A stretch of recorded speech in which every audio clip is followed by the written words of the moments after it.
வணக்கம் நேயர்களே, தமிழ்pirates.com வழங்கும் அமரர் கல்கியின் பொன்னியின் செல்வன் முதல் பாகம், அத்தியாயம் 31. திருடர். வாசிப்பது அர்ச்சனா. விஜயாலய சோழர் முதல் இரண்டாம் பராந்தகராகிய சுந்தர சோழர் வரையில் சோழ மன்னர்களின் உயிர் சித்திரங்களை நம் வீரன் வந்தியத்தேவன் பார்த்து மகிழ்ந்தான். ஆகா, இவர்களில் ஒவ்வொருவரும் எப்பேற்பட்டவர்கள்! எத்தகைய மகா வீரர்கள்! உயிரை திறனமாக மதித்து எவ்வளவு அரும்பெரும் செயல்கள் இயற்றியிருக்கிறார்கள்! கதைகளிலும் காவியங்களிலும் கூட இப்படி கேட்டதில்லையே. இத்தகைய மன்னர் பரம்பரையை பெற்ற சோழ நாடு பாக்கியம் செய்த நாடு. இன்று அவர்களுடைய ஆட்சியின் கீழுள்ள நாடுகளெல்லாம் பாக்கியம் செய்த நாடுகள்தாம். மேற்கூறிய சோழ மன்னர்களின் சரித்திரங்களை சித்தரித்த காட்சிகளில் இன்னொரு முக்கியமான அம்சத்தை வந்தியத்தேவன் கவனித்தான். ஒவ்வொரு சோழ அரசருக்கும் பழுவூர் சிற்றரசர் வம்சத்தினர் தலைசிறந்த உதவிகள் செய்திருக்கிறார்கள். வீரத்தொண்டுகள் பல புரிந்து வந்திருக்கிறார்கள். முத்தரையர் வசத்தில் இருந்த தஞ்சை கோட்டையை முற்றுகையிட்டு முதலில் அந்நகரில் பிரவேசித்தவர் ஒரு பழுவேட்டரையர். இரு கால்களும் இழந்து விஜயாலய சோழன் திருப்புறம்பயம் போர்க்களத்தில் புகுந்து அதிபராக்கிரம செயல்களை புரிந்தபோது அவனுக்கு தோள் கொடுத்து தூக்கிச் சென்றவர் ஒரு பழுவேட்டரையர். ஆதித்த சோழன் தலையில் கிரீடத்தை வைத்து பட்டாபிஷேகம் செய்வித்தவர் ஒரு பழுவேட்டரையர். ஆதித்த சோழன் யானை மீது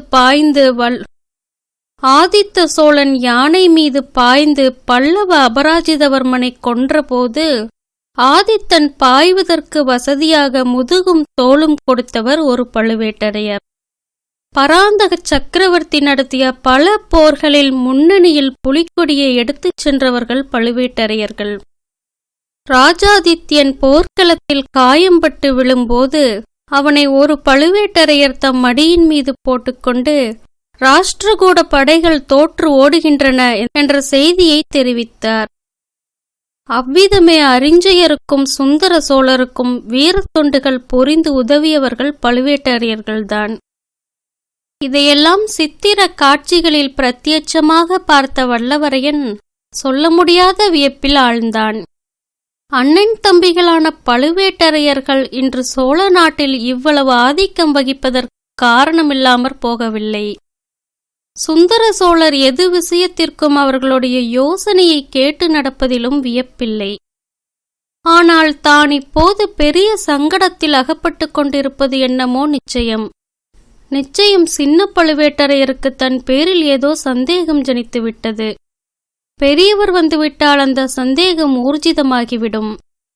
முத்திரை மோதிரத்தின் குட்டு வெளியாகிவிடும். பிறகு தன்னுடைய கதி அதோ கதிதான். சின்ன பழுவேட்டரையரின் நிர்வாகத்தில் உள்ள தஞ்சாவூர் பாதாள சிறையை பற்றி வல்லவரையன் கேள்விப்பட்டிருந்தான். அதில் ஒருவேளை தன்னை அடைத்துவிட்டால் பிறகு திரும்பி வெளியேறுவது அநேகமாக நடவாத காரியம்.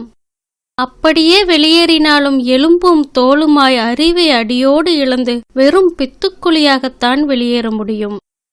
ஆகா, இத்தகைய பேரபாயத்திலிருந்து தப்புவது எப்படி? ஏதாவது யுக்தி செய்து பெரியவர் வருவதற்குள்ளே கோட்டையை விட்டு வெளியேறிவிட வேண்டும். பழுவூர் இளையராணியை பார்க்க வேண்டுமென்ற ஆசை கூட நம் வீரனுக்கு இப்போது போய்விட்டது. உயிர் பிழைப்பது பாதாள சிறைக்கு தப்பி வெளியேறிவிட்டால் போதும். ஓலை இல்லாவிட்டாலும் குந்தவை பிராட்டியை நேரில் பார்த்து செய்தியை சொல்லிவிடலாம். நம்பினால் நம்பட்டும், நம்பாவிட்டால் போகட்டும். ஆனால் தஞ்சை கோட்டையை விட்டு வெளியேறுவதற்கு என்ன வழி? தான் உடுத்தியிருந்த பழைய ஆடைகள் என்ன ஆயின என்ற சந்தேகம் திடீரென்று வந்தியத்தேவன் மனத்தில் உதயமாயிற்று. தன்னுடைய உடைகளை பரிசீலனை செய்து பார்ப்பதற்காகவே தனக்கு இவ்வளவு உபசாரம் செய்து புது ஆடைகளும் கொடுத்திருக்கிறார்கள். குந்தவை தேவியின் ஓலை தளபதியிடம் அகப்பட்டிருக்க வேண்டும். சந்தேகமில்லை, தான் புலவர்களுடன் திரும்பி போய்விடாவண்ணம் தன் கையை இரும்பு பிடியாக அவர் பிடித்ததின் காரணமும் இப்போது தெரிந்தது. ஒரு ஆளுக்கு 3 ஆளாய் தன்னுடன் அனுப்பிய காரணமும் தெரிந்தது. ஆகா, ஒரு யுக்தி, உடனே ஒரு யுக்தி கண்டுபிடிக்க வேண்டும். இதோ தோன்றிவிட்டது ஒரு யுக்தி. பார்க்க வேண்டியதுதான் ஒரு கை. வீரவேல், வெற்றிவேல். வந்தியத்தேவன் சித்திர மண்டபத்தின் பலகனி வழியாக வெளியே பார்த்தான். சின்ன பழுவேட்டரையர் பரிவாரங்கள் புடைசூழ குதிரை மேல் வந்து கொண்டிருந்தார். ஆகா, இதுதான் சமயம். இனி ஒரு கணமும் தாமதிக்கக் கூடாது. வாசற்படிக்கு பக்கத்தில் உட்கார்ந்து சொக்கட்டானாடிய ஏவலாளர்கள் மூவரும் ஆட்டத்தை நிறுத்திவிட்டு எழுந்தார்கள். மாளிகை வாசலில் சின்ன பழுவேட்டரையர் வரும் சத்தம் அவர்களுடைய காதிலும் விழுந்தது. வந்தியத்தேவன் அவர்கள் அருகில் நெருங்கி, அண்ணன்மார்களே, நான் தரித்திருந்த உடைகள் எங்கே என்று கேட்டான். அந்த அழுக்குத் துணிகள் இப்போது என்னத்துக்கு? எஜமான் உத்தரவுப்படி புதிய பட்டு பீதாம்பரங்கள் உனக்கு கொடுத்திருக்கிறோமே என்றான் ஒருவன். எனக்கு புதிய உடைகள் தேவையில்லை. என்னுடைய பழைய துணிகளே போதும். அவற்றை சீக்கிரம் கொண்டு வாருங்கள். அவை சலவைக்கு போயிருக்கின்றன. வந்தவுடனே தருகிறோம். அதெல்லாம் முடியாது. நீங்கள் திருடர்கள். என்னுடைய பழைய உடையில் பணம் வைத்திருந்தேன். அதை திருடிக் கொள்வதற்காக எடுத்திருக்கிறீர்கள். உடனே கொண்டு வாருங்கள். இல்லாவிட்டால் என்ன செய்து விடுவாய் தம்பி? எங்கள் தலையை வெட்டி தஞ்சாவூருக்கு அனுப்பிவிடுவாயோ? ஆனால் இதுதான் தஞ்சாவூர், ஞாபகம் இருக்கட்டும். அடே, என் துணிகளை உடனே கொண்டு வருகிறாயா இல்லையா? இருந்தால்தானே தம்பி கொண்டு வருவேன். அந்த அழுக்கு துணிகள் வெட்டாற்று முதலைகளுக்கு போட்டுவிட்டோம். முதலை வயிற்றில் போனது திரும்பி வருமா? திருட்டுப் பயல்களே, என்னுடன் விளையாடுகிறீர்களா?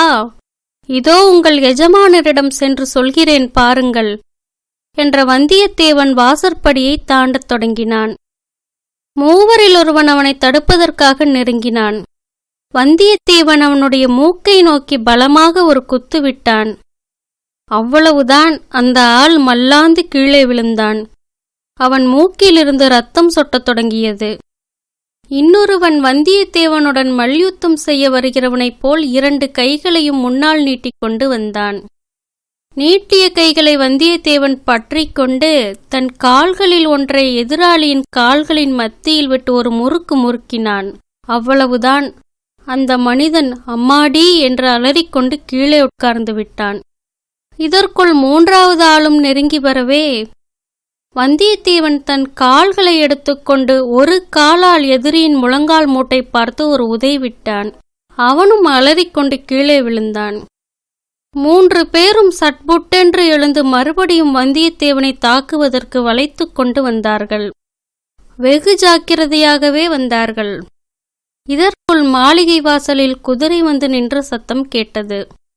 வந்தியத்தேவன் தன் குரலின் சக்தியையெல்லாம் உபயோகித்து திருடர்கள், திருடர்கள் என்று சத்தமிட்டுக் கொண்டே அவர்கள் மீது பாய்ந்தான். 3 பேரும் அவனை பிடித்து நிறுத்தப் பார்த்தார்கள். மறுபடியும் திருட்டுப் பயல்கள், திருட்டுப் பயல்கள் என்று பெருங்குரலில் கூச்சலிட்டான் வந்தியத்தேவன். அச்சமயம் சின்ன பழுவேட்டரையர், இங்கே என்ன ரகளை என்று கேட்டுக்கொண்டே உள்ளே வந்தார். நன்றி நேயர்களே. மீண்டும் அடுத்த அத்தியாயத்தில் சந்திப்போம்.